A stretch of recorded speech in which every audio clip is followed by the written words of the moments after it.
चल जा। देखो आज हम देख रहे हैं मोटर के बारे में। आज हम मोटर का प्रैक्टिकल कर रहे हैं और आप जो इसको देख पा रहे हो ये है योंक, जिसको मोटर का ऊपरी कवर बोलते हैं, इसको बोलते हैं योंक। योंक के ऊपर आप ज़रा गौर से देखोगे तो आपको ऐसे नट दिखेंगे।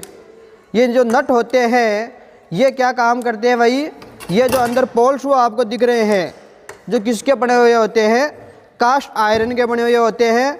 इन पोल शू को कसने का काम कौन करते हैं, ये नट करते हैं। अब हम बात करें कि इसमें स्टेटर कहाँ होता है, तो जो आपको ये अंदर का जो कवर दिख रहा है इस बॉडी के जस्ट यहाँ पे ये होता है स्टेटर। अगर एग्जाम में क्वेश्चन आ जाता है कि इस भाग का नाम क्या है, अगर ऐसा तो ये भाग होता है योंक या बॉडी।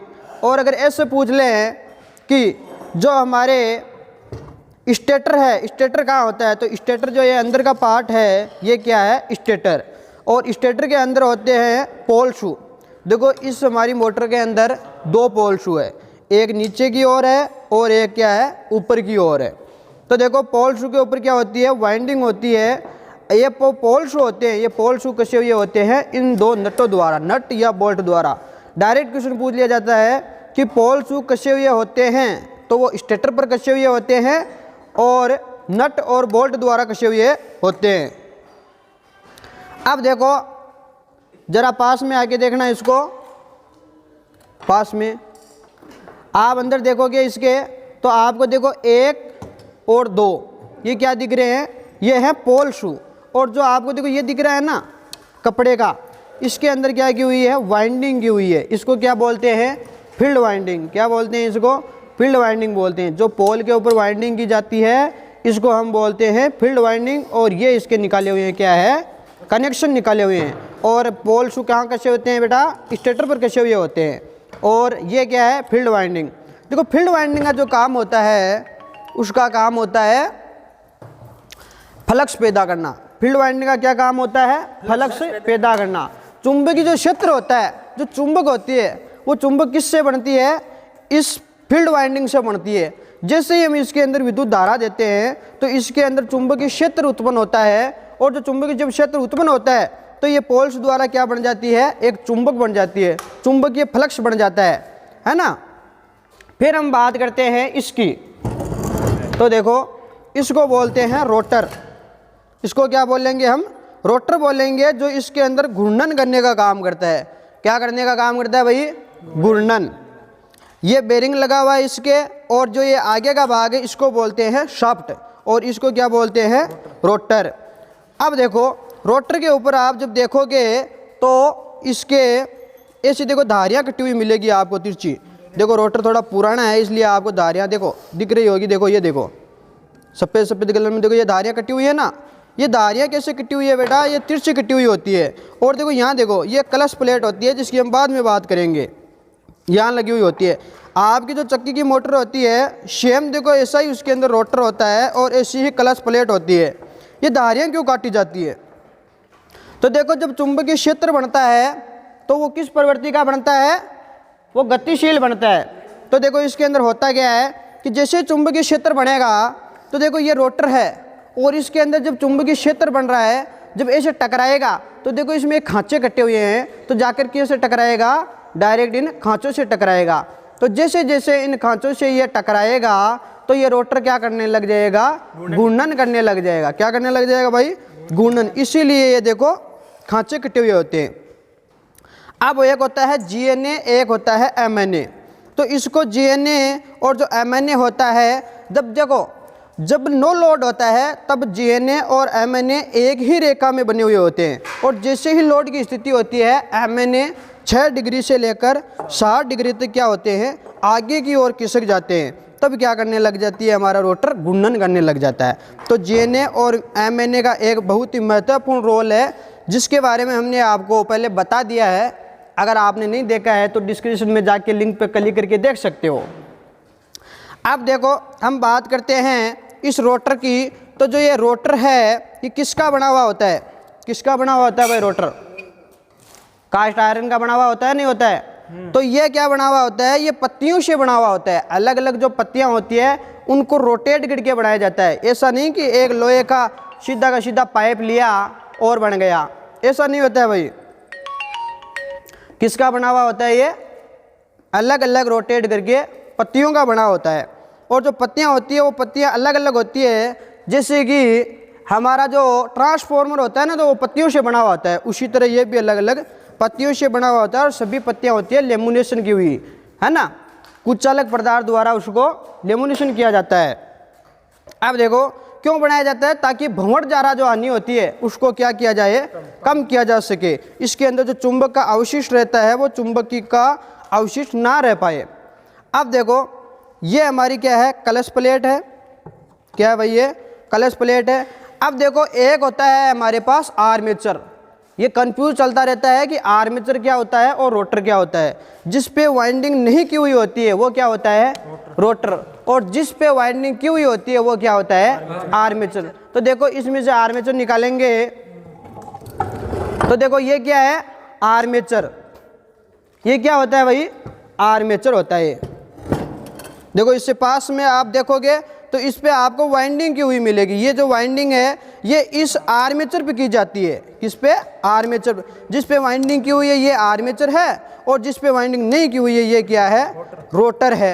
जो ये आर्मेचर है इस पे आप जब देखोगे तो ये वाइंडिंग जो होती है वो दो प्रकार से की जाती है, एक वेव वाइंडिंग और एक लैप वाइंडिंग। इस पे कितनी वाइंडिंग होती है, दो वाइंडिंग, लैप और वेव।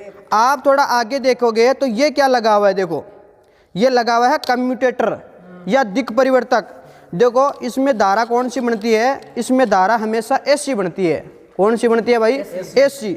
ये दिक् परिवर्तित क्या करता है, इसको डीसी में बदलकर हमें वापस लोड से कनेक्ट करने के लिए धारा प्रदान करता है। क्या बनता है ये, डीसी। एसी को डीसी में परिवर्तन कर रहा है। अब आप देखोगे कि देखो इसके जो फैन लगा हुआ है, देखो डीसी और एसी मोटर में देखो फर्क क्या होता है। ये डीसी मोटर में इसको कैसे पहचानूंगा भाई, देखो इसमें जो आपको ये फैन दिख रहा है ये पीछे की ओर लगा हुआ है। किस ओर लगा हुआ है, आगे की ओर, सॉरी आगे की ओर। कहाँ लगा, अब देखो आप देखेंगे कि जो ये मोटर है इसके अंदर देखो स्लॉट कटे हुए हैं। देखो इसके अंदर क्या कटे हुए हैं, ऐसे स्लॉट कटे हुए हैं। तो ये कौन सी हो गई, एसी। और देखो ये क्या है, सिंपल है। तो एक हमें इस प्रकार से भी इसका पता कर सकते हैं कि कौन सी एसी है और कौन सी डीसी है। देखो इसमें क्या कटे हुए होते हैं, स्लॉट, और इसमें कटे हुए है क्या, नहीं कटे हुए है ना। अब देखो इसमें जो पंखा होता है ये लगा होता है पीछे की ओर। कहाँ पे लगा होता है, पीछे की ओर। और इसमें जो फैन लगा हुआ होता है वो यहाँ देखोगे तो आगे की ओर लगा हुआ है, देखो है ना, आगे की ओर। अब देखो ये जो स्लॉट होते हैं इनका क्या काम होता है, ये जो स्लॉट होते हैं इनका कार्य क्या होता है भाई, इनका कार्य होता है कि जो हमारी बाहर से हवा आ रही है इस हवा को यहाँ टकराएगी और ये मोटर ऑटोमेटिक क्या हो जाएगी, ठंडी होती रहेगी। और जो ये फैन होता है इस फैन का कार्य क्या होता है, इस फैन का कार्य होता है कि जो हमारी वाइंडिंग है, देखो चक्की, जो हमारी चक्की की मोटर होती है ना, हम एक उदाहरण ले तो हमारी जो चक्की की मोटर होती है तो जब हम उस पर थोड़ा दाब ज़्यादा लगा देते हैं तब क्या होता है, चक्की दबने लग जाती है, लगती है कि नहीं लगती है। तो उस समय क्या होता है, हमारी जो फील्ड वाइंडिंग होती है, ये फील्ड वाइंडिंग ये सिकने लग जाती है। और जब ये सिक जाती है तो इस पे थोड़ी थोड़ी नमी आ जाती है, और नमी आने के कारण क्या होता है, वाइंडिंग जलने का खतरा हो जाता है, जिसके कारण क्या लगा हुआ होता है, ये फैन लगा हुआ होता है। और दूसरा काम है फैन का कि ये क्या करता है, ठंडा करने का काम करता है। जो हमारी वाइंडिंग है, मोटर है, उसको ठंडा करने का काम कौन करेगा, ये फैन ही करेगा ना। अब देखो अब हम बात करते हैं कि जो हम देख रहे थे आर्मेचर, कर चालू कर दियो। तो अब देखो हमारे पास एक छोटा रोटर और आ गया है, ये भी क्या है भाई, रोटर है। जरा इसको पास में लाके दिखाओ सर। अब इसमें आप देखो आसानी से देख पा रहे हो कि इसमें देखो धारियाँ जो है तिरछी कटी हुई है। क्यों कटी हुई है, क्योंकि जब चुंबकीय क्षेत्र बनता है तो डायरेक्ट ऐसे जब टकराएगा तो इसमें बीच में क्या होगा, घर्षण है, और घर्षण होगा जिसके कारण ये क्या करेगा, ऐसे घूमेगा। देखो फ्लक्स में जब परिवर्तन होता है तब ईएमएफ बनता है, और जब ईएमएफ बनता है तो क्या बनती है, धारा बनती है। अब आप देखोगे, देखो आर्मेचर की हम बात कर रहे थे, तो देखो आर्मेचर के अंदर ये क्या है, वेव वाइंडिंग और लैप वाइंडिंग।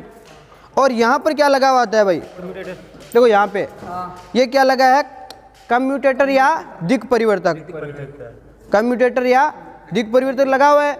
अब जो कार्बन बुश होता है, जो कार्बन बुश होता है वो किसका बना हुआ होता है, चूर्ण को पीस करके फिर उसको एक बंधक से जोड़कर क्या बनाया जाता है, कार्बन बुश। ये देखो भाई कार्बन बुश, ये देखो ये जो कार्बन बुश होता है, देखो ये किसका बना होता है, कार्बन और ग्रेफाइट के महीन चूर्ण से बना हुआ होता है। और इसके ऊपर देखो सुपर एनिमल्ड वायर जो होता है तांबे का, उसकी क्या लगी हुई है, वायर लगा होता है, लीड। इसको बुश लीड भी बोलते हैं, इसको क्या बोलते हैं, बुश लीड।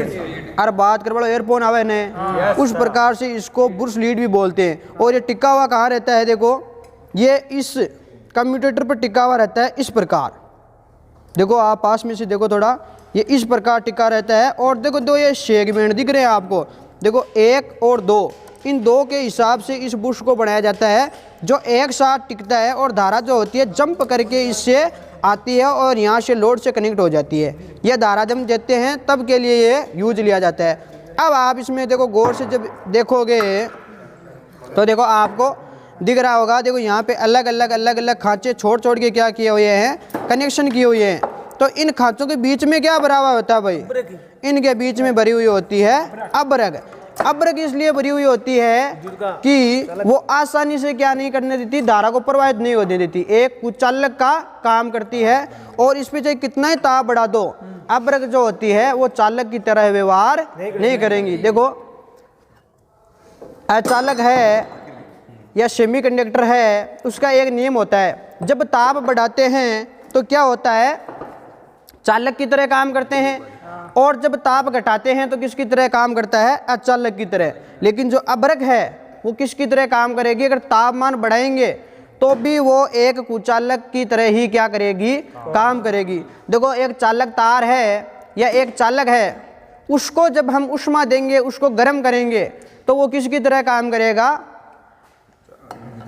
अचालक की तरह काम करने लग जाएगा, अर्धचालक की तरह काम करेगा। जब हम उसको हीट देंगे, गर्म करेंगे। और सेमीकंडक्टर अर्धचालक के अंदर क्या होता है, इसका जस्ट उल्टा होता है। उल्टा ये होता है कि जब हम अर्धचालक को गर्म करेंगे तो वो किसकी तरह काम करेगा, चालक की तरह काम करेगा। उल्टा हो गया ना। और यही किस में होता है, इंसुलेशन में या कुचालक में होता है। उसको भी जब गर्म करते हैं तो क्या होता है, वो चालक की तरह काम करने लग जाता है। देखो हमारा जो फोन होता है, उसको हम कुछ देर जब धूप में रख देते हैं और फिर उसको लेके जब चलाते हैं तो वो अस्त व्यस्त चलने लग जाते हैं। चलाएंगे उत्तर की तरफ और चलेगा दक्षिण की तरफ। क्यों होता है भाई, क्योंकि उसके अंदर जो चालक पार्ट होंगे वो तो किसकी तरह काम करेंगे, अर्धचालक की तरह करेंगे। और जो अर्धचालक होंगे वो किसकी तरह काम करने लग जाएंगे, चालक की तरह। इसीलिए इसके अंदर क्या भरी हुई होती है, अब्रक भरी हुई होती है। अब देखो आप इसमें थोड़ा पास से देखना, तो आप इसमें देखोगे कि देखो यहाँ पे अब्रक भरी हुई होती है और यहाँ पे भी क्या भरी हुई होती है, दो से एक सेगमेंट के बीच में अब्रक भरी हुई होती है। और कार्बन बुश इसके लगता है कुछ इस प्रकार, देखो इस प्रकार। और ये इसके घर्षण करता हुआ क्या होता है, कंटिन्यूटी बना के रखता है। और ये क्या लगा हुआ है, बेरिंग। अब आप देखोगे कि ये जो हम कार्बन बुश लगा रहे हैं, ये ऐसे सीधे नहीं लगा सकते भाई। इसको कभी भी ऐसे नहीं कि यहाँ लगा दिया, यहाँ लगा दिया। इसको 6 से 7 डिग्री MNA पे लगाना है। देखो यहाँ पे, अगर यहाँ पे लगा दिया तो GNA पे लग जाएगा। तो इसको कहाँ लगाना है, MNA पे, थोड़ा तिरछा 6 से 7 डिग्री थोड़ा साइड में खिसका कर कहाँ लगाना है, MNA पे। क्योंकि GNA पे लगा दोगे तो लोड ही नहीं बनेगा, धारा ही नहीं आएगी। धारा कहाँ से आती है, MNA पे। नो लोड की स्थिति में GNA और MNA एक सीधी रेखा में होते हैं। और लोड की स्थिति में MNA जो होता है वो थोड़ा सा 6 से 7 डिग्री आगे खिसक जाता है। इसलिए हम कार्बन बुश को कहाँ रखेंगे, MNA पे रखेंगे। और को कार्बन बुश से कहाँ लगता है, कम्यूटेटर। कम्यूटेटर का दूसरा नाम क्या है, दिक् परिवर्तक, जो AC को किस में बदलता है, DC के अंदर। अब देखो, अब हम बात करते हैं कि इसके अंदर 2 वाइंडिंग होती है, एक MNA, एक तो वेव वाइंडिंग और एक लैप वाइंडिंग। तो ये जो बुश लगता है ये किस वाइंडिंग पे लगता है भाई, क्वेश्चन आ गया, ये बुश जो होता है ये यहाँ पे कहाँ लगता है, ये लगता है वेव वाइंडिंग में। कहाँ लगता है, वेव वाइंडिंग में, ये लैप में नहीं लगता है। अब देखो ये तो थी हमारे आर्मेचर और रोटर के अंदर फर्क, भाई इनके बीच में डिफरेंस क्या होता है कि नहीं। और एक डिफरेंस देखो एसी और डीसी मोटर में ये होता है कि इसमें खांचे कटे हुए होते हैं, इसमें सिंपल होता है, और इसके अंदर जो फैन होता है वो किस तरफ होता है, आगे की ओर, और एसी में किस तरफ होता है हमारा, पीछे की ओर। देखो चक्की की मोटर दे लीजिए, इस पर फैन लगेगा नीचे की ओर, पीछे की ओर, क्योंकि एसी ज़्यादा गर्म होती है ना, होती है ना। हाँ, ये हमारी शाफ्ट हो गई, और ये रोटर जो आपको बता ही दिया है। अब देखो इसमें क्या बच गया, देखो जरूरी नहीं है कि इसकी तरह रबड़ का ही हो पंखा, पंखा हमारे पास देखो ऐसा भी हो सकता है, लोहे का भी हो सकता है। अब देखो, अब बात करते हैं कि ये बॉडी बनी हुई किसकी होती है। ये बॉडी बनी हुई होती है कास्ट आयरन की, लोहे की। देखो आप आंखों से देख पा रहे हो किसकी बनी हुई है भाई, कास्ट आयरन, लोहे की। अब मैं बात करूं, अगर एक क्वेश्चन आ गया कि हाई वोल्टेज में जो मोटरें होती है हाई क्वालिटी की, वो किसकी बनी हुई होती है, तो वो बनी होती है कास्ट स्टील की। किसकी, कास्ट स्टील या हार्ड स्टील की। क्योंकि देखो मोटर जरूरी तो है नहीं भाई इतनी ही हो, मोटर बड़ी बड़ी, इस कमरे हमारा जो ये लैब है, इस लैब जितनी मोटी भी मोटर हो सकती है, नहीं हो सकती है, तो उनकी फिर बॉडी किससे बनाएंगे, हार्ड स्टील की या कास्ट स्टील की। वहां पर देखो इनके अंदर हम बुश किसका काम में ले रहे हैं, कार्बन बुश, ग्रेफाइट और कार्बन के महीन चूर्ण का बना हुआ। लेकिन जो हाई कैप्चर मोटरें होती है उनके अंदर हम बुश किसका काम मिलेंगे, तांबे का। किसमें का, किसका काम मिलेंगे भाई, तांबे का। अब देखो, अब हम बात कर रहे थे, देखो इसमें तो कितने पोल लगे हुए हैं, दो। कितने लगे हुए हैं, दो। अब देखो कई मोटरें ऐसी होती है जिनके अंदर देखो पोल लगे हुए होते हैं अलग। देखो इसमें देखोगे आप, तो इनके अंदर देखो अलग अलग पोल बने हुए हैं, अलग अलग। अंदर की ओर देखोगे तो देखो अंदर अलग अलग देखो बने हुए हैं, और फिर इन पे वाइंडिंग घीकर बांधी गई है कि नहीं। और यहाँ पे बीच में डाला जाता है रोटर, है कि नहीं। तो पोल कितने भी हो सकते हैं, कम से कम पोल कितने होते हैं, दो, और अधिकतम देखो कितने भी हो सकते हैं। यहाँ पे देखो अलग अलग वाइंडिंग के हिसाब से देखो अलग अलग फील्ड वाइंडिंग की हुई है। यहाँ पे कंपनसेटिंग वाइंडिंग, उनके लिए भी अलग अलग क्या होते हैं, पोल होते हैं। अब देखो हम चलते हैं सीरीज मोटर की ओर चलते हैं। एमसीबी ऑन कर रहे हैं। देखो ये हमारी क्या है, सीरीज मोटर है। ये क्या है भाई, सीरीज मोटर। तो देखो जो सीरीज मोटर है, तो अब आप ये सोच रहे हैं कि ये सीरीज मोटर है, इसको सर ने बांध रखा है, नाथ गाल रखी है, पाटा गाल है, नाथ गाल रखी है। तो देखो आज हमने क्लास में क्या पढ़ा था कि जो सीरीज मोटर होती है इसकी वाइंडिंग कहाँ लगी होती है। अरे जब मोटर सीरीज है तो वाइंडिंग कहाँ लगेगी, सीरीज के अंदर। आर्मेचर के श्रेणी क्रम या सीरीज के अंदर क्या लगी हुई होती है, इसकी वाइंडिंग लगी हुई होती है। इसलिए ये कौन सी मोटर हो गई, सीरीज मोटर हो गई। और ये क्या लगी हुई है, इसकी नाथ। जिस प्रकार हम ऊंट के नाथ डाल के रखते हैं ना, उस प्रकार इसकी क्या लगी हुई है, नाथ। सीरीज मोटर जो होती है वो हाई टॉर्क में चलती है। किस में चलती है, हाई टॉर्क में। जो उसका प्रारंभिक टॉर्क होता है ना, जब वो स्टार्ट होती है तब इसका टॉर्क क्या होता है, हाई, उच्च। देखो ट्रेन वगैरह में अगर हम बात करें कि कौन सी मोटर का उपयोग करते हैं, तो इस सीरीज मोटर का ही क्या करते हैं भाई, उपयोग करते हैं। तो इसलिए इसका टॉर्क क्या होता है, उच्च होता है। तो शुरुआत में इसकी स्पीड भी क्या होगी, उच्च। देखो ये देखो है कि नहीं, उच्च। अब ये जब लगी हुई होती है तो इसका कार्य क्या होता है, देखो इसकी जो हाई स्पीड है इसको एक रफ्तार से बनाए हुए रखने का काम होता है। देखो ऐसे होता है कि नहीं होता है। तो देखो इसकी स्पीड क्या होती है, हाई। सभी मोटरों से तेज चलने वाली मोटर कौन सी होती है भाई, सीरीज मोटर। लिफ्ट हो गई, बड़े बड़े कारखाने हो गए, वहाँ पे किसका काम में लिया जाता है, सीरीज मोटर। क्योंकि वहाँ पे क्या हुआ होता है भाई, अधिक टॉर्क की आवश्यकता होती है। क्योंकि वहाँ पे ज़रूरी तो है नहीं कि इसकी तरह छोटे छोटे हमारे जो लिफ्ट में बैठने वाले हो हैं, लकी की तरह इतने मोटे मोटे भी हो सकते हैं।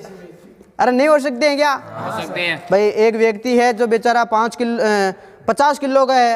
एक व्यक्ति हमारे ऐसे हैं जो दूर दूर से आते हैं, है कि नहीं, वो 2 कुंटल के भी हो सकते हैं, है कि नहीं, होते हैं ना।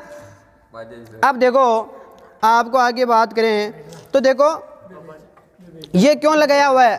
अब आपके मन में ये आ रहा होगा कि ये नाथ इसकी क्यों लगाई हुई है। स्पीड को कंट्रोल करने के लिए, इसकी जो प्रारंभिक स्पीड है इसको क्या करने के लिए, कंट्रोल। अगर ये हम नहीं लगाएंगे तो आपको जो ये नट बोल्ट दिख रहे हैं ना, ये इन नट बोल्टों को क्या कर देगी, उखाड़ सकती है। क्या कर सकती है भाई, उखाड़ सकती है। और ये मेन स्विच लगा हुआ है, देखो यहाँ से डायरेक्ट ऑन होती है, डायरेक्ट क्या होती है भाई, ऑफ होती है। ये हमारे यहाँ पे टर्मिनल बॉक्स है, क्या है भाई, टर्मिनल बॉक्स है। ये शाफ्ट, यहाँ पे शाफ्ट है, और इसमें देखो फैन आप देखोगे तो आगे की ओर दिखेगा। किस ओर है फैन, आगे की ओर है। देखो ये फैन किस ओर है भाई, आगे की ओर है। तो ये कौन सी मोटर हो गई भाई, डीसी सीरीज मोटर। देखो इस पर नेगेटिव है ना स्लॉट, और फैन भी कहाँ है, आगे की ओर। कौन सी मोटर है, डीसी सीरीज मोटर। अब आप बताओ भाई बॉडी किसकी बनी हुई है, ये किसकी बनी हुई है बॉडी, लोहे की बनी हुई है ना, कास्ट आयरन की, है कि नहीं। ये क्या है, शाफ्ट है, क्या है भाई, शाफ्ट है। और ये इसकी गति को नियंत्रित करने के लिए लगाया गया है नाथ, है कि नहीं। अब देखो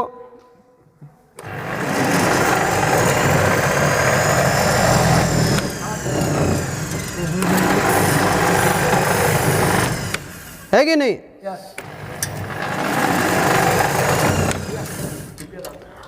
अब देखो हम अपने अगले वीडियो में कल बात करेंगे कि शंट मोटर क्या होती है, कंपाउंड मोटर क्या होती है। आज जो हमने आपको मोटरों के बारे में समझाया, डीसी क्या होती है, एसी क्या होती है, उनके जो फैन है वो अलग अलग दिशा में क्यों लगे हुए होते हैं, उनकी शाफ्ट जो होती है वो किस जगह होती है, उनकी जो हमारी फील्ड वाइंडिंग होती है वो कहाँ की हुई होती है, और आर्मेचर वाइंडिंग क्या होती है, कितनी वाइंडिंग की हुई होती है। तो आई होप माय डियर आपको ये समझ में आया हुआ होगा कि ये जो हमने आपको बताया ये समझ में जो आपको ज़रूर आया हुआ होगा। आया कि नहीं आया, आ गया ना। तो आज हम अपना प्रैक्टिकली यहीं समाप्त करते हैं, और कल नई ऊर्जा के साथ और नई जोश के साथ फिर से हम किसकी ओर चलेंगे, डीसी शंट मोटर के बारे में देखेंगे और पूरे विस्तार से देखेंगे। तो देखो अगर वीडियो अच्छा लग रहा है तो घंटा वगैरह दबाने के लिए आपको बोलना नहीं पड़ना चाहिए, है कि नहीं, है ना। लाइक सब्सक्राइब करो। देखो हमारे बच्चों का भी बहुत डिमांड आ रही है। तो धन्यवाद, जय भारत, जय हिंद।